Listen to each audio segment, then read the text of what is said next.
Nuestro siguiente servicio será realizado sin público presente. Damos gracias al Señor por la oportunidad que nos da de estar unidos como iglesia, en oración y adoración, aún desde nuestros hogares en la intimidad familiar. Recordemos que la iglesia no es un edificio, somos cada uno de nosotros en quienes mora la presencia del Espíritu Santo. Es nuestra oración que el Señor siga obrando en nuestras vidas en medio de estos tiempos como los que estamos viviendo.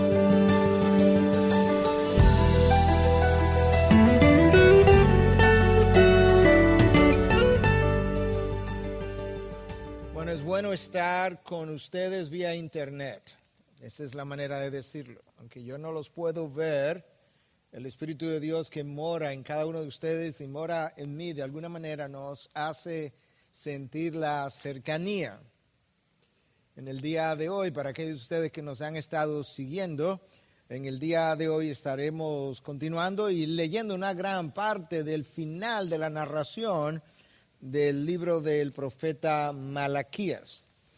Y al igual que el resto de los libros proféticos, usualmente hay una división que se da en estos libros, donde hay una primera parte, donde Dios trae acusaciones contra el mal caminar, la mala o la desobediencia del pueblo. Quizás es una mejor forma de ponerlo. Y luego hay una segunda parte donde viene una consolación de parte de Dios, viene un rayo de esperanza, un rayo de luz que viene a cambiar la dirección en la que el mensaje estaba siendo dirigido. Y en este caso, Malaquías no es diferente al resto de los profetas. Hay una serie de acusaciones que todavía continúan en parte del texto de hoy, pero al final tú puedes ver, y antes de llegar al final, tú puedes ver ese rayo de luz claramente, de tal manera que tú puedes ganar esperanza otra vez y decir, bueno, hay un Dios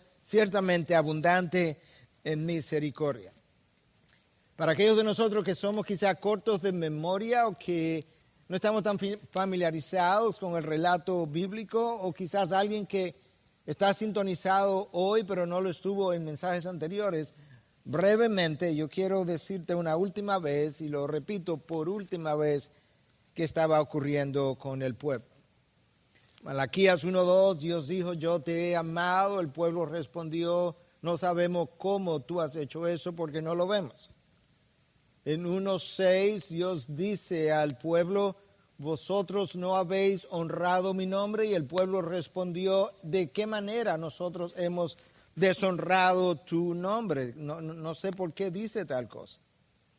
En 1:10 Dios afirma, dice, ay, si hubiera alguien que me cerrara las puertas del templo, y el pueblo parece responder en el próximo capítulo. Uno se lleva la idea que el pueblo está tratando de decir, no sabemos por qué tú dices tal cosa, porque nosotros todavía venimos y te seguimos ofreciendo los mismos sacrificios que tú has demandado, que tú has requerido, y sin embargo hemos notado que ya tú no recibes nuestras ofrendas, no escuchas nuestras oraciones.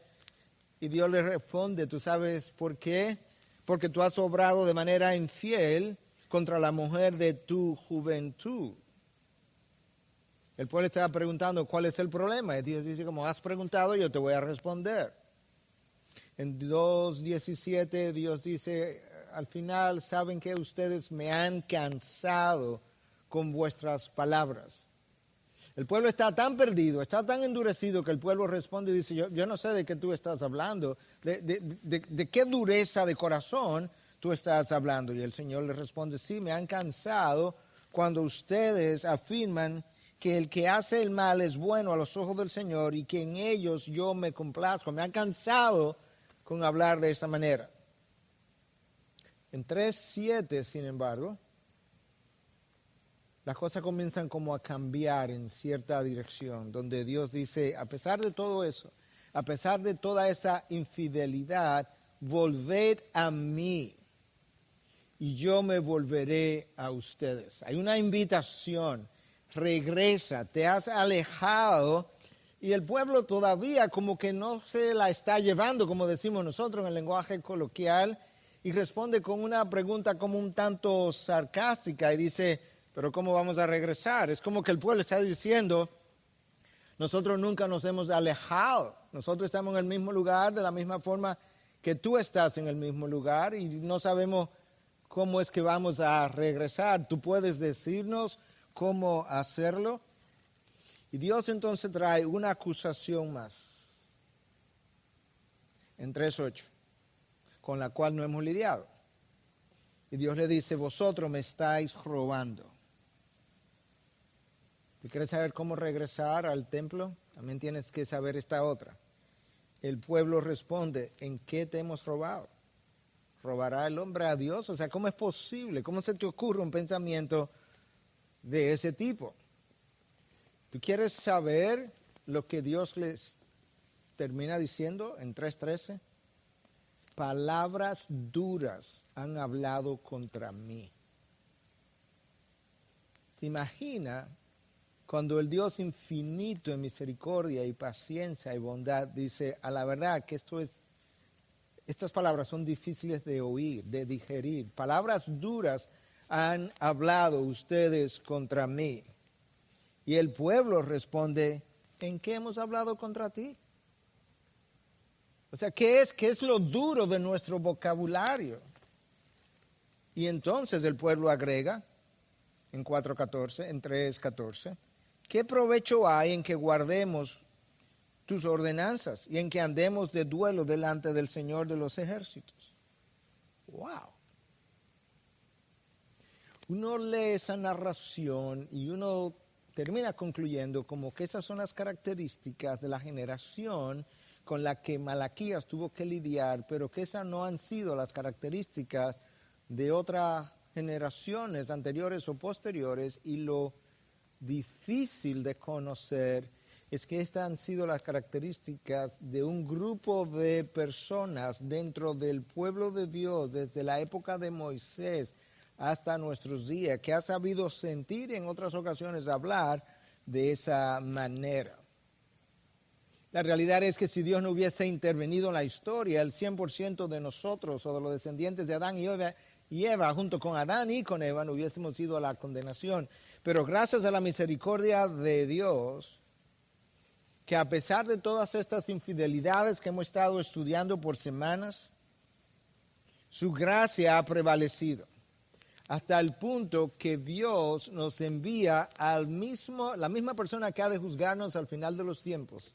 Él se encarna, Él viene y ofrece un sacrificio propicio para todos nuestros pecados, y ese juez vino y personalmente se ofreció como sacrificio, no solamente para que yo pueda ser perdonado, sino que además de yo recibir perdón, que Él pudiera triunfar sobre la muerte y sobre el pecado de una manera que su triunfo pudiera ser contado en el tiempo como mi triunfo.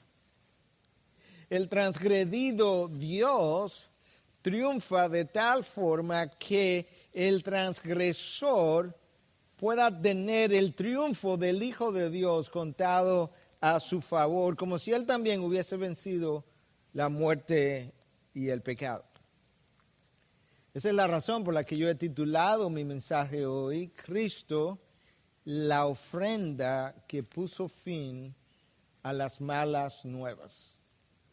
A las malas nuevas que pesaban contra mí. Lo que yo quiero hacer, al igual que en otras ocasiones, es tomar la exposición hoy justamente donde nosotros nos habíamos quedado en el mensaje anterior. Habíamos cubierto hasta el versículo 7, la primera parte. Yo voy a leer los versículos 6 y 7 porque ellos son los conectores entre el mensaje anterior y este mensaje que nosotros estamos tratando de traer a aquellos que escuchan en el día de hoy, que posteriormente estarán también escuchando vía las redes sociales. Escucha el versículo 6 y el 7. Porque yo, el Señor, no cambio. Por eso vosotros, oh hijos de Jacob, no habéis sido consumidos. Desde los días de vuestros padres os habéis apartado de mis estatutos y no los habéis guardado.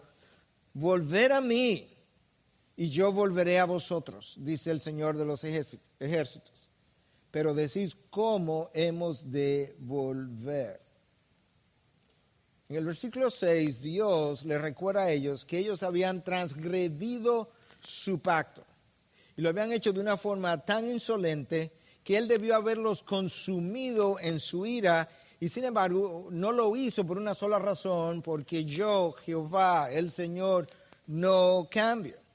El pueblo había violado los mandamientos de Dios, sus estatutos, sus ordenanzas. Son palabras sinónimas, pero nos dan una idea de a qué es que se refiere el texto cuando habla de esta manera. Y sin embargo, a pesar de la violación del pueblo, Dios había permanecido en el mismo lugar. Lo que el pueblo no se había percatado es que en la medida en que ellos desobedecieron, su transgresión no fue simplemente que brincaron una línea trazada en la arena, por así decirlo, sino que al transgredir al mismo tiempo se estaban alejando de la misma presencia de ese Dios. Y esa es la razón por la que Dios les dice, volved a mí. Han estado por mucho tiempo muy alejados y sin embargo yo los quiero cerca. A la hora de Dios actuar en contra de su pueblo, su misericordia a favor del pueblo triunfó sobre su justicia. Es una forma de verlo. En la cruz, la misericordia de Dios al obrar en favor del pecador, en la cruz terminó triunfando sobre su justicia. Pero para poder hacer eso, sin que Dios dejara de ser justo, Dios tuvo que ajusticiar a su Hijo.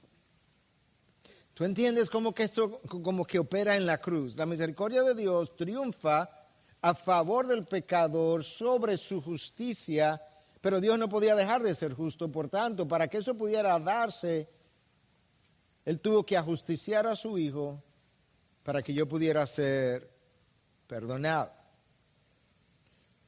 El Señor dice, yo el Señor no cambio, yo Jehová en el original no cambio. Él había hecho una promesa a los patriarcas, Abraham, Isaac y Jacob, de una tierra prometida. Y a pesar de la enorme infidelidad generacional, y tengo que usar ese vocabulario para ayudarnos a entender que esta infidelidad del pueblo no era nueva, era en esencia la continuación de una infidelidad que venía arrastrándose desde los días de Moisés y que había llegado a su final, por así decirlo, hasta el mismo día, los mismos días de Malaquías. Y desde esa época, cuando Dios estableció ese pacto, inició con Abraham, pero ya como nación, a través de Moisés, a quien él le dio su ley, desde esa época Dios había permanecido en el mismo lugar, siendo fiel a su promesa. Y de ahí que Dios ahora le extiende una invitación, le dice, volver a mí, yo volveré a vosotros, dice el Señor de los ejércitos. La misma frase aparece en Zacarías 1:3. Zacarías fue uno de los 3 profetas post-exilio. Está Malaquías, que fue el último, está Zacarías y está Ageo. Ageo y Zacarías fueron contemporáneos, unos 50 años antes de Malaquías, más o menos. Y Dios le dice en 1:3 de Zacarías, volveos a mí. Continuamente tú tienes a un padre que ha sido transgredido, continuamente llamando al pueblo al arrepentimiento. Como yo leía esta semana, cuando Dios nos llama al arrepentimiento, lo hace no para avergonzarnos, sino para renovarnos. Déjame decir eso otra vez. Cuando Dios nos llama continuamente al arrepentimiento, la intencionalidad de Dios como Redentor no es mi vergüenza, es mi renovación. Y Dios tiene diferentes formas de llamarnos al arrepentimiento. En esta ocasión, Dios usa una frase que nos deja ver qué es lo que ha ocurrido. Cuando Dios dice, volveos a mí, lo que ha ocurrido es que te has alejado de mí cuando has pecado, necesitas volver. Y el pueblo, en vez de decirnos, Señor, muéstranos cómo volvemos, nos arrepentimos, quizás doblar sus rodillas, el pueblo responde, un tanto sarcásticamente diciendo, ¿cómo hemos de volver? Pero en el contexto es, yo no sé por qué nos llamas a volver si nosotros nunca nos hemos alejado. Todavía te traemos las ofrendas y los diezmos y lo que tú estás pidiendo. Con eso el pueblo revela que ellos no tenían la menor idea de qué tan lejos estaban, de qué tan endurecidos habían llegado a ser. Y entonces Dios comienza como a terminar de traer sus acusaciones. Y le dice, me queda una más, en 3:8. Él trae una acusación, ¿robará el hombre a Dios? Parece como imposible. Sin embargo, Dios mismo responde, pues, si eso parece imposible, yo quiero que tú sepas que me estáis robando. El pueblo cuestiona a Dios. Pero decís, 8b, ¿en qué te hemos robado? Ellos están perdidos. No importa lo que Dios dijera, ellos no tienen idea. No importa la transgresión que Dios trajera a su conocimiento, ellos están, como dirían en inglés, oblivious. Ellos están confundidos, ellos están ciegos, ellos no lo ven, no lo sienten, no piensan que lo están padeciendo. Y Dios responde en 8c, en los diezmos y en las ofrendas. Entonces este es el patrón. Ahora hay una acusación, hay un cuestionamiento a Dios.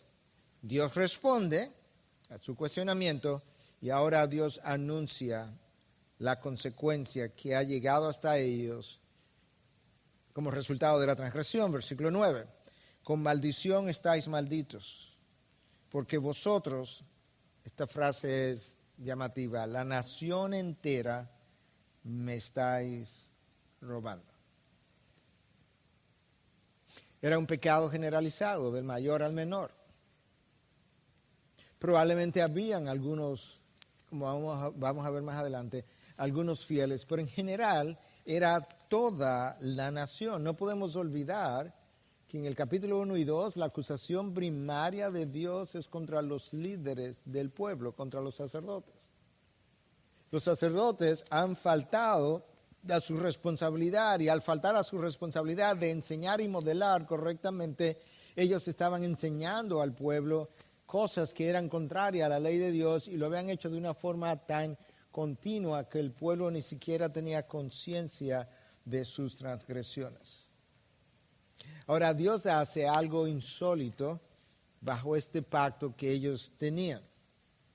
Y es que anunciada la maldición, Dios desafía al pueblo y le dice, vamos a hacer algo. Yo voy a condescender. Traed todo el diezmo al alfolí para que haya alimento en mi casa. Esa es la primera parte.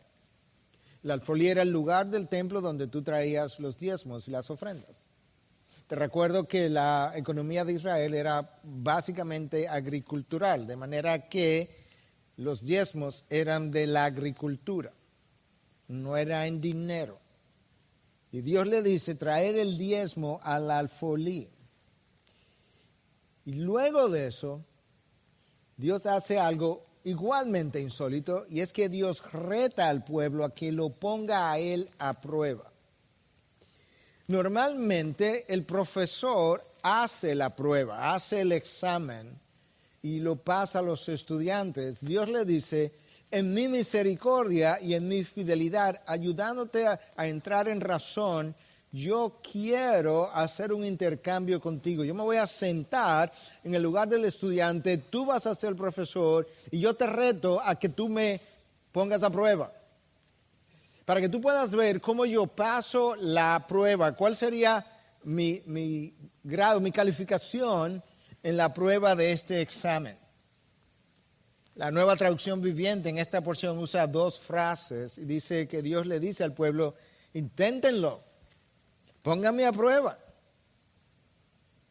En el pacto que Dios había establecido con Israel, básicamente estas eran las condiciones. Si tú me obedeces, habrá abundancia en la tierra. Pensando en la tierra prometida, para un reino temporal. Si tú desobedeces, habrá escasez en la tierra.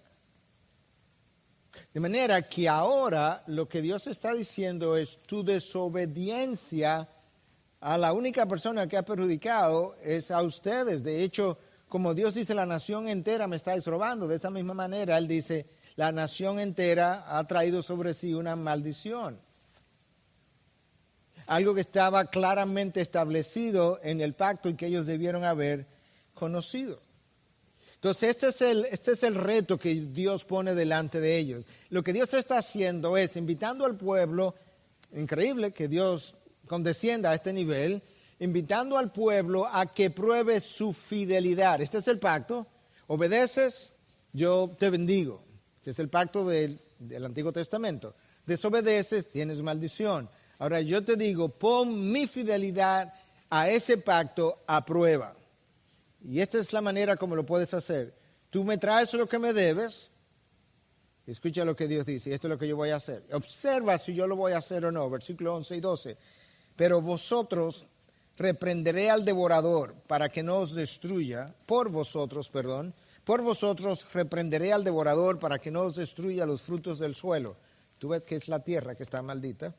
Ni vuestra vid en el campo será estéril, dice el Señor de los ejércitos.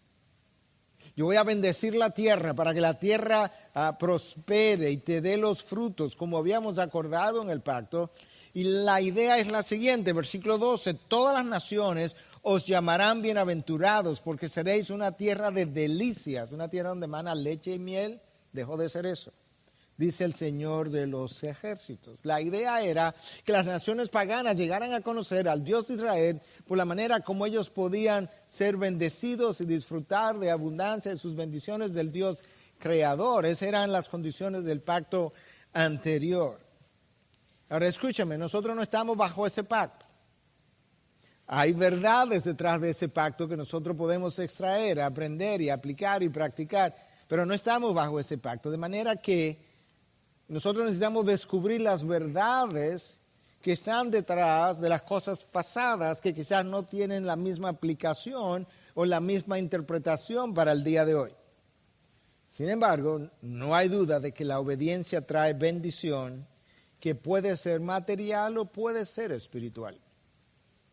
Y de esa misma manera, la desobediencia trae consecuencias naturales. Eso es cierto. Ahora, hay algo más que está detrás de esta idea de que la obediencia trae bendición. Cuando yo obedezco, Dios no me debe bendición.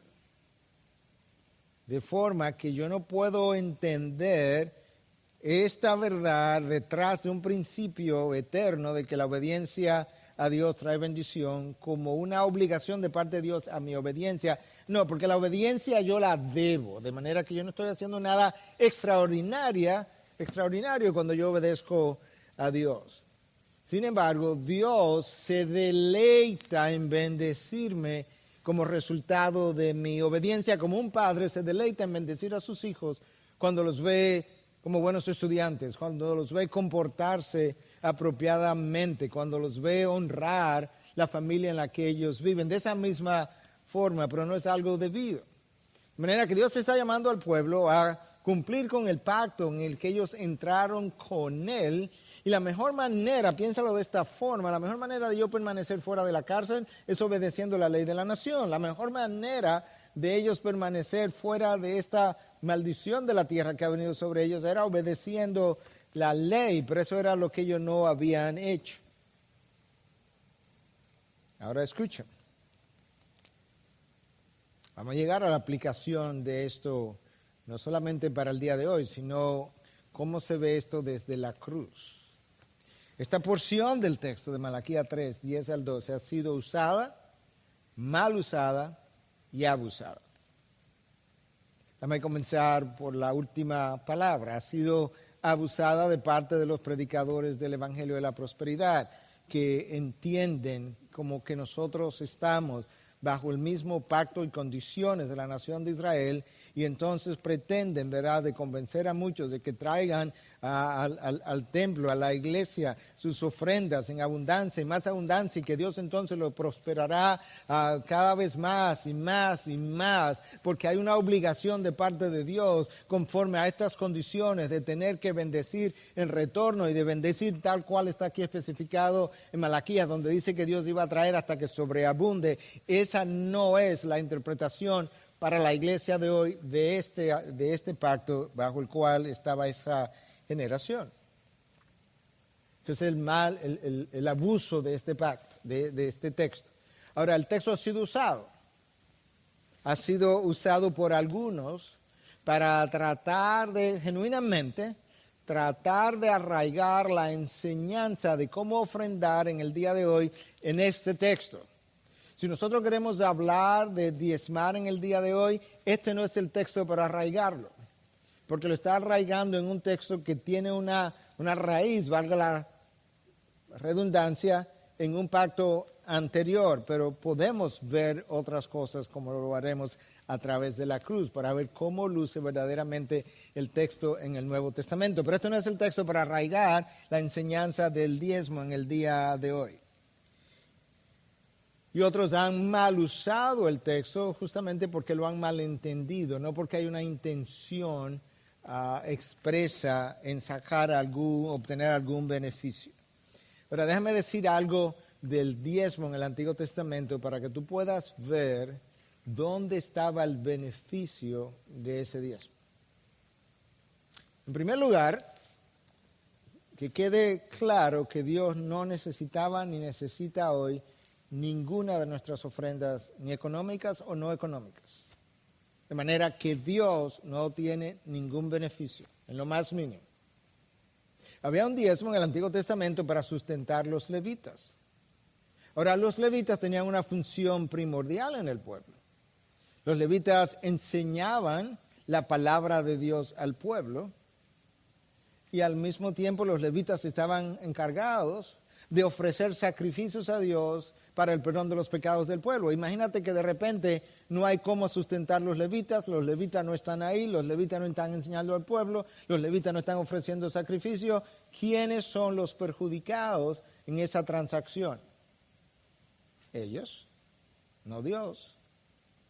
En segundo lugar, había un diezmo que era dedicado para sostener el templo y todas las fiestas anuales que Dios había ordenado para el pueblo, durante las cuales el pueblo se reunía y comía y bebía. No estamos hablando de que se emborrachaba, pero comía y bebía.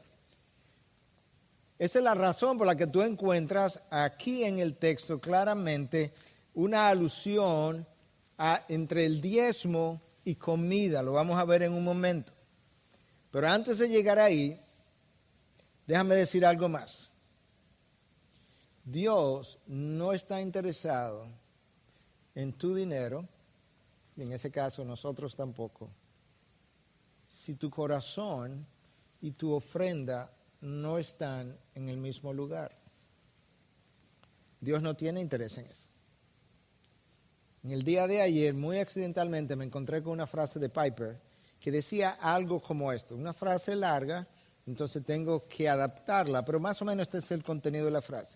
Ciertamente Dios ordenó los sacrificios del Antiguo Testamento, pero esas ofrendas, dice Piper, dejan de ser obediencia cuando éstas sirven para cubrir nuestra rebelión.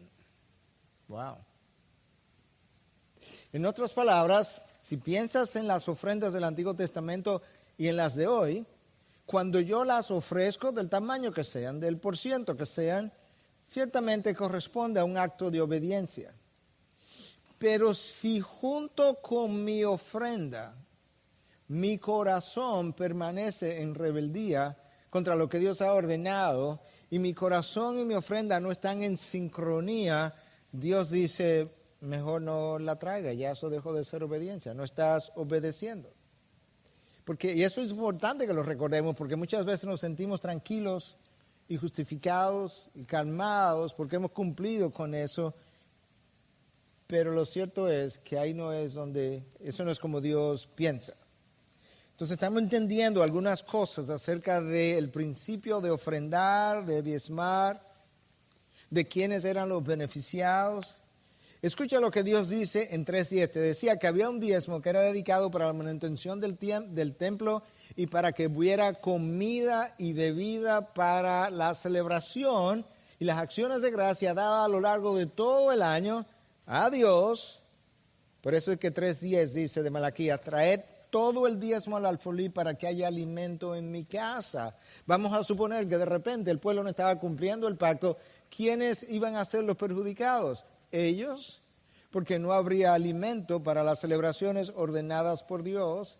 Entonces iban a estar desobedeciendo el pacto una vez más, pero peor aún, no iban a poder celebrar y regocijarse y dar gracias a Dios como lo hicieron tantas veces por tantos años, porque había una carencia en el templo.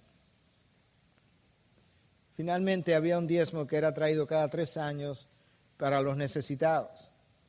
Asumamos por un momento que la nación, como Dios dice aquí, no está aportando el diezmo para los necesitados.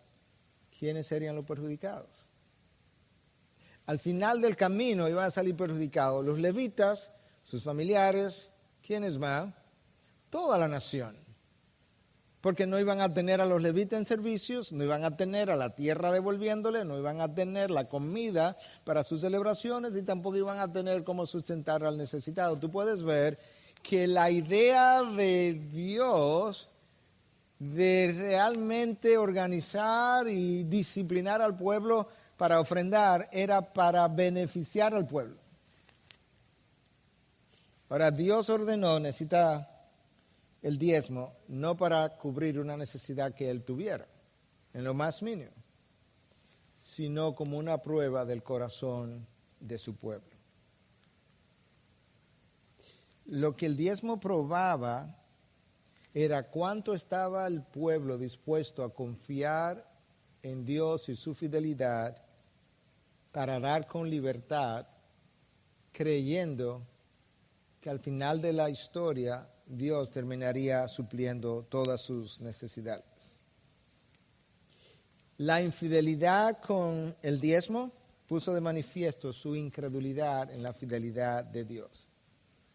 Lo que sí queda claro son 2 cosas. Número 1, Dios no necesita tu diezmo o el mío. Y número 2, yo creo que también queda claro que tampoco quiere mi ofrenda si mi corazón permanece en rebeldía contra Él o no está donde mi ofrenda está. Y eso no es nuevo. Eso es tan viejo como Génesis 4. Caín y Abel vinieron a ofrendar. Ambos trajeron algo. Uno trajo del campo, de la agricultura. Está bien, ese no fue el problema, como se ha sugerido tantas veces. Ese no fue el problema. Dios mismo en la ley de Moisés estableció ofrendas agriculturales, la mayoría. Y Abel trajo una ofrenda de los primogénitos de sus ganados. Hay una ofrenda que es recibida, la de Abel, porque su corazón y su ofrenda estaban en el mismo lugar. Hay una ofrenda traída al Dios, al único Dios, que es rechazada, la de Caín, porque su corazón no estaba donde la ofrenda estuvo. Malaquías revela claramente que el problema del pueblo no fue su infidelidad financiera, sino su pobreza espiritual. Déjame decir eso otra vez. El libro de Malaquías claramente revela que Dios no tuvo un problema con su infidelidad financiera, aunque ahí se reveló. Su problema fue su pobreza espiritual.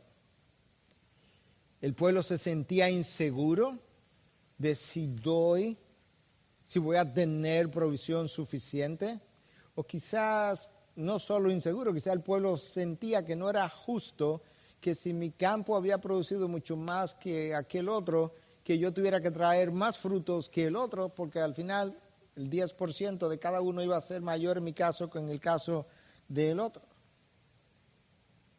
Lo cierto es que ellos habían sido infieles.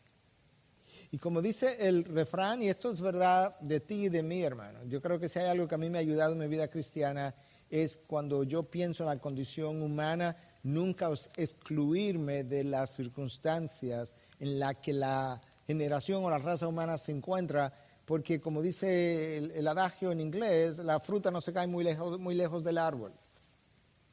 Y nosotros todos venimos del mismo árbol, de Adán y de Eva, que cayeron y heredaron una naturaleza pecadora.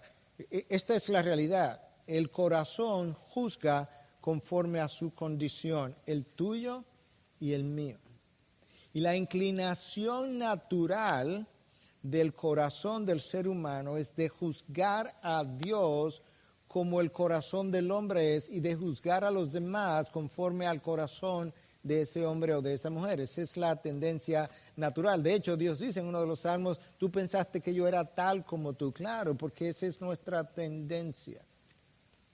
Y como ellos habían sido infieles, ellos tenían la preocupación, y si este Dios a última hora se arrepiente y resulta que es infiel a su pacto, es verdad que Él juró el desbordarse en bendición si nosotros cumplíamos con este pacto, pero nosotros no los hemos hecho y quizás Él no termine haciéndolo tampoco.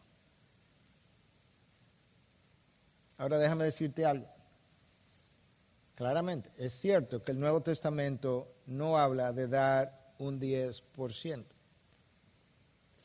¿De qué habla el Nuevo Testamento? Porque ahí donde nosotros vamos a comenzar a ver todo esto a la luz de la cruz. Hay un principio de generosidad en el Nuevo Testamento que es, en inglés diría mind-boggling, es como que va mucho más allá de tu pensamiento. Déjame decirte algunas cosas que el Nuevo Testamento sí nos dice. El Nuevo Testamento nos llama a dar proporcionalmente. ¿Qué implica eso? Que probablemente bajo un nuevo pacto, mejores condiciones, mejor mediador, con mejores promesas y mejores bendiciones, el 10% más que ser un techo debiera ser un piso. Pero vamos a seguir viendo antes de concluir. A ver si es cierto todo esto que el Nuevo Testamento trata de ayudarnos a entender. El Nuevo Testamento nos llama a dar voluntariamente y no por obligación. En otras palabras, y yo creo que esto es importante, si yo voy a traer la ofrenda, el 3%, el 5%, el 8%, el 9%, el 10%, el 15%, no importa.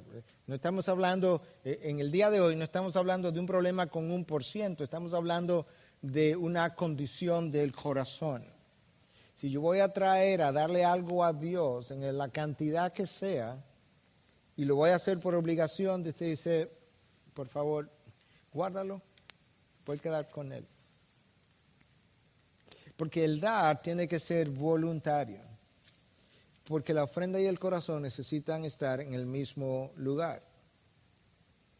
En el Nuevo Testamento hay un principio de dar generosamente, y a eso es que Pablo le llama que Dios ama al dador alegre. El dador alegre es alguien que no solamente se alegra al dar, sino que mientras más da, más se alegra. Literalmente, eso es lo que significa la frase. El dador alegre no es alguien que dio $1 o $1 y se alegró, es alguien que mientras más tiene para dar, más se alegra dando.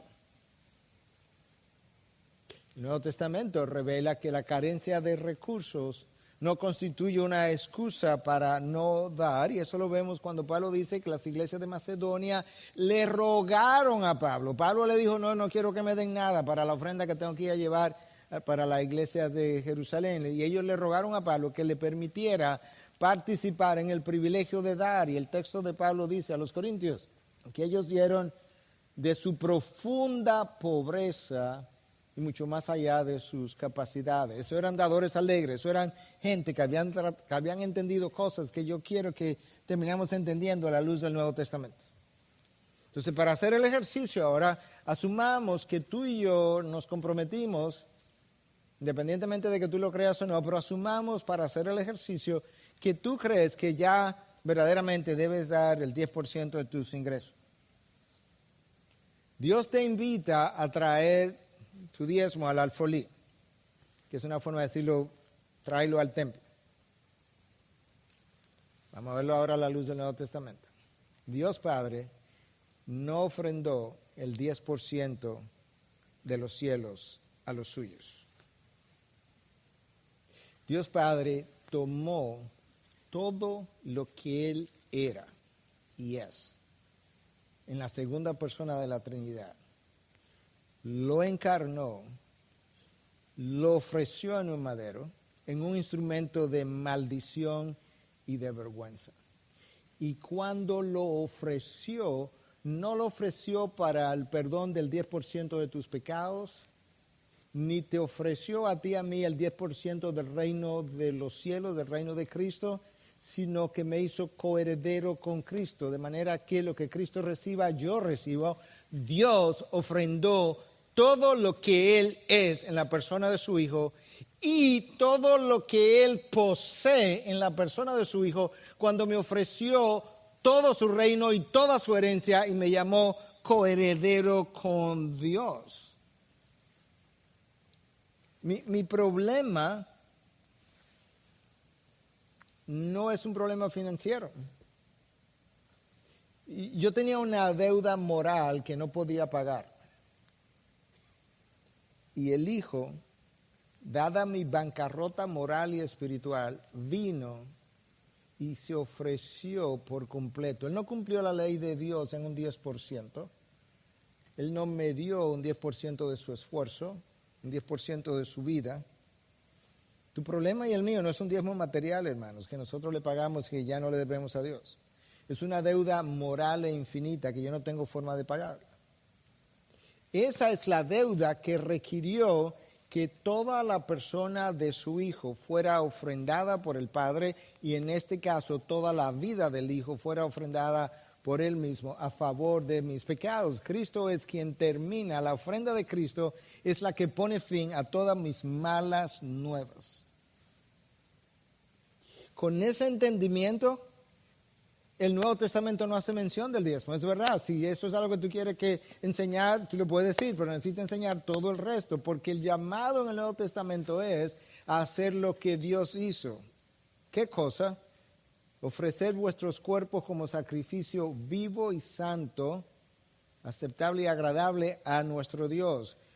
Toda tu vida, todo lo que eres, todo lo que posees, ofrecer eso como mi Hijo lo hizo, en sacrificio agradable a tu Dios. Piensa por un momento, si nos pesa dar una parte de nuestros recursos, pensemos que Dios nos ha dado solamente lo mejor de sí, su propio Hijo, sino que nos dio al mismo tiempo la coherencia con Él. Que lo que Cristo reciba, yo recibiré. De manera que hoy en día nuestro problema no es si fallamos en darle a Dios un 10%. Ese no es el problema. Ese no es tu pecado ni el mío, por así decirlo. Donde el pueblo falla es en no ofrendar toda su vida a Dios hasta el extremo como Cristo lo hizo y hacer lo que Cristo también hizo, que al ofrendar su vida, ofrendó también todo el reino para compartirlo conmigo. Eso es lo que nosotros tenemos dificultad en hacer y eso es como yo puedo ver todo a la luz de la cruz. Dios no nos está diciendo en el Nuevo Testamento, si tú me das, yo te voy a dar en demasía. No, eso no es. ¿Sabe por qué no lo puede hacer así? No solamente porque yo estoy bajo otro pacto distinto, pero más magnánimo, pero al mismo tiempo Dios no lo puede hacer así porque ya Él nos dio todo lo que Él tenía que darnos. A su Hijo y sus promesas de todo el reino de los cielos. Entonces Él no puede prometerme ahora que yo le dé para Él darme más porque ya lo dio todo. Dios se fue adelante, lo entregó todo y luego dice, ofréceme tu vida, eso es lo que yo quiero, ofréceme tu corazón. Yo no necesito nada material, mi reino no es de este mundo, no hago nada con recursos de este mundo, yo quiero tu corazón. Y nos dejó a su Hijo como muestra. Si Dios viniera a traer alguna acusación contra nosotros hoy en día, no creo en lo más mínimo que Él haría referencia a Malaquías 3 para hablarnos de infidelidad financiera. Yo creo que Dios pudiera decirnos fácilmente lo siguiente, tú no me estás dando proporcionalmente, lo cual sí es un principio en el Nuevo Testamento, porque yo te he dado a mi Hijo todo su reino y todas sus bendiciones, y hoy tú tienes dificultad en devolverme una pequeña parte de lo que ni siquiera es tuyo porque todo es mío. Porque ¿qué tienes que no lo hayas recibido? Yo creo que ese sería el cuestionamiento de nuestro Dios. No Malaquías 3, se queda muy por debajo de la pregunta que Dios tiene que hacerme hoy en día. Yo sí creo que bajo el principio de proporcionalidad, Dios diría, no me está dando proporcionalmente porque ya yo me fui adelante, te lo di todo, te prometí todo, te entregué la herencia de mi hijo. Y yo no veo una proporción. No lo mismo porque yo no tengo reino. No puedo prometer porque yo no puedo hacer promesas. No, una proporción. ¿Y cuál sería la proporción? Tú me entregas tu vida con todo lo que tú eres y tienes. Que al final del camino tampoco tuyo, ese es mío. Wow. Yo terminé tu deuda, yo cancelé tu deuda, yo cancelé tus pecados. Yo te traje de la muerte a la vida. Tú ni siquiera podías disfrutar la promesa hasta que yo no te diera vida. Yo he hecho todo eso. Ahora yo creo que eso nos permite ver mejor la ofrenda del Padre, la ofrenda del Hijo, para interpretar el principio de ofrendar a Dios en el Nuevo Testamento. Versículo 13, ya llegamos hasta ahí. Vuestras palabras han sido duras contra mí, dice el Señor. O sea, Dios está diciendo, si ustedes supieran lo difícil que es, aún para un Dios benevolente, escucharlos hablar y discutir conmigo. Duras han sido estas palabras. Y el pueblo responde, ¿en qué hemos hablado contra ti? O sea, todo esto que nosotros hemos dicho, que hemos comentado, yo no sé por qué tú dices que esto es contra ti, esa es la verdad. Y Dios dice, oye, ustedes han llegado a decir que es vano servir a Dios. Ustedes han llegado a preguntar, ¿qué provecho hay en que guardemos sus ordenanzas, en que andemos de duelo delante del Señor de los ejércitos? Entonces, escucha lo que el pueblo dice, como no hay ningún beneficio en andar en los estatutos y ordenanzas del Señor, versículo 15, por eso ahora nosotros, el pueblo, llamamos bienaventurados a los soberbios, porque ellos no solo prosperan, no solamente prosperan lo que hacen el mal, sino que también ponen a prueba a Dios y escapan impunes. ¡Wow! Dios dice, ustedes han pronunciado duras palabras contra mí y es como si yo hubiera dicho, ya tú no has oído nada, déjame decirte ahora. ¿En qué aprovecha seguirte? ¿En qué aprovecha serte obediente? Porque la realidad es que los desobedientes prosperan. Por eso nosotros estamos pensando que al final del camino los bendecidos y bienaventurados son los soberbios, los rebeldes. ¿Y por qué dicen eso? Porque yo me fijo que ellos te desobedecen a ti y pasan como impunes, escapan impunes. Escucha el texto de la Nueva Traducción Viviente. Ustedes han dicho cosas terribles acerca de mí, dice el Señor. Sin embargo, ustedes preguntan, ¿qué quieres decir? ¿Qué hemos dicho contra ti? Ustedes han dicho, ¿de qué vale servir a Dios? ¿Qué hemos ganado con obedecer sus mandamientos o demostrarle al Señor de los ejércitos celestiales que nos sentimos apenados por nuestros pecados? ¿De qué vale todo eso? O sea, ¿de qué vale el arrepentimiento? De ahora en adelante llamaremos bendito al arrogante, pues los que hacen maldad se enriquecen, y los que desafían a Dios a que los castigue no sufren ningún daño. Hasta el final del libro de Malaquías, el pueblo está porfiando contra Dios. Yo creo que esa es la palabra correcta, porfiar. Mira una definición que encontré de porfiar. Discutir de manera obstinada o manteniéndose excesivamente firme en una opinión. Ellos hicieron ambas cosas. Discutieron de una forma firme en una opinión, permanecieron ahí y discutieron de manera obstinada. Muchas veces personas seculares o paganas, como quiera que queramos llamarles, no hablan así contra Dios, pero este pueblo, o por lo menos esta parte del pueblo, sí habló de esa manera. Pero aquí en la historia, como en toda la historia de lo que es el pueblo de Dios, siempre ha habido dos grupos. Y ahora el segundo grupo, del cual como que no hemos oído, sale a relucir en el versículo 16. Escucha 16 y 17. Entonces, los que temían al Señor se hablaron unos a otros. O sea, había un grupo que temía al Señor, que escuchó toda esta respuesta que le estaban dando a Dios y ellos se reunieron entre sí. Y el Señor prestó atención y escuchó, y fue escrito delante de él un libro memorial para los que temen al Señor y para los que estiman su nombre. Versículo 17.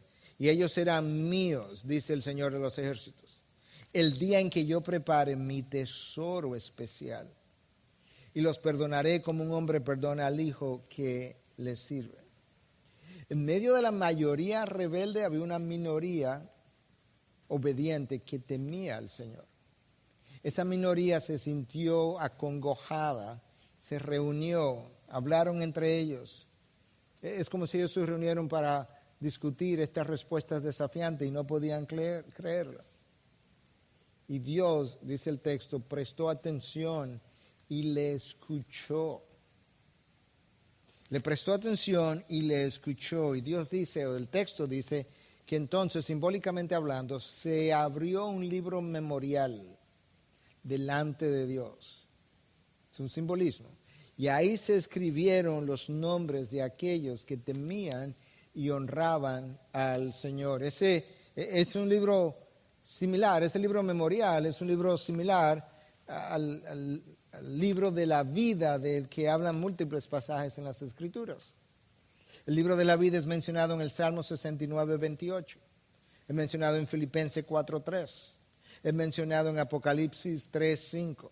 En 13, 8, 17, 8, 20, 12, 20, 15, 21, 27, 22, 19. Y en 21, 27 se le llama el libro de la vida del Cordero. Exactamente. Ese es el nombre propicio. Porque fue la sangre del Cordero que permitió que estos nombres, aún en el tiempo de Malaquías y en el tiempo de hoy, se escribieran en el libro memorial. La tinta, por así decirlo, vamos a seguir hablando simbólicamente, la tinta usada para escribir estos nombres fue la sangre del Cordero de Dios. Y la pluma fuente que se usó para escribir estos nombres fue la vida del Hijo de Dios. De manera que correctamente Juan escribe en Apocalipsis 21, 27 que este es el libro de la vida del Cordero. Cristo es la ofrenda que puso fin, como ya dijimos, a mis pecados y puso fin al triunfo de la muerte sobre mi vida, que puso fin a todos mis problemas. Y mientras nosotros desobedecimos, mientras el pueblo ayer y el pueblo sobre el cual se invoca su nombre hoy, hemos desobedecido la ley en su totalidad, Jesús obedeció a cabalidad la misma ley para cumplirla en mi lugar. ¿Tú estás escuchando? O sea, yo soy el beneficiado, Él es el ofrendado. Mientras nosotros seguimos discutiendo si debemos o no pagar el nuevo dar, el diezmo en el Nuevo Testamento, el Padre ofrendó a su Hijo unigénito y la ofrenda del Padre hizo posible un nuevo pacto para tener que borrar ese %, por así decirlo, para que yo pudiera disfrutar no solamente el 10% del reino, ni el 10% de su perdón, sino el 100% del reino y de sus bendiciones. Mientras en el pueblo de ayer y en el pueblo de hoy hay un grupo que se rebela y no honra su nombre, y por tanto ponen de manifiesto que no forman parte verdaderamente del pueblo de Dios, hay otro grupo al cual alude el versículo 16 y 17, elegido por Dios, que temen al Señor, que han sido comprados a precio de sangre, que son llamados, Dios dice, ellos serán mis elegidos. La NTV, la Nueva Traducción Viviente, ellos serán el pueblo de Dios.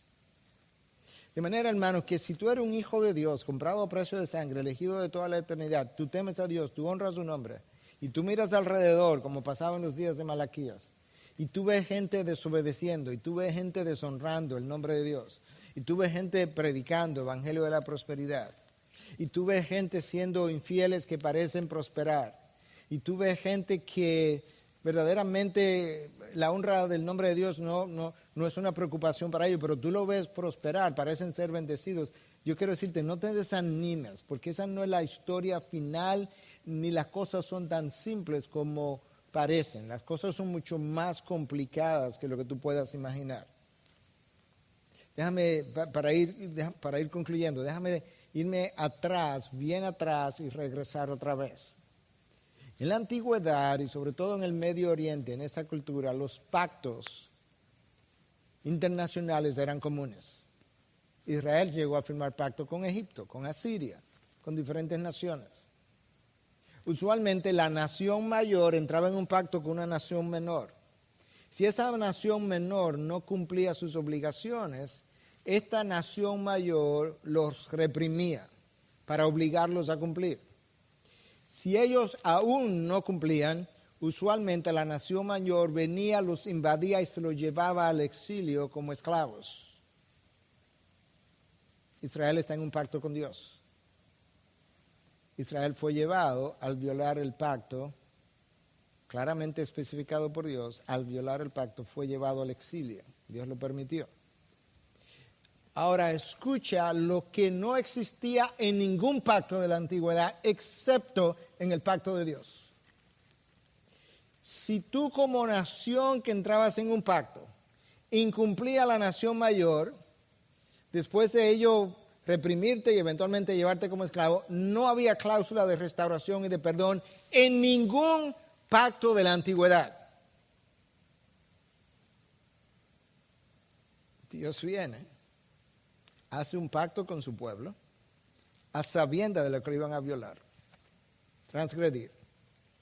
Y Dios, de manera única en toda la historia, establece un pacto donde hay cláusulas de perdón y restauración después de haber sido infiel generacionalmente. Y Dios dice ahora, en Malaquías 3:17, ellos serán míos, o ellos serán mi pueblo. Y agrega, ellos serán mi tesoro especial. Escucha una parte de la cláusula de perdón que no existía en ningún pacto, y los perdonaré como un hombre perdona al hijo que le sirve. Wow. Versículo 18, entonces volveré a distinguir entre el justo y el impío. Ahora quedará claro que no es verdad que el justo y el impío son tratados indistintamente, entre el que sirve a Dios y el que no le sirve.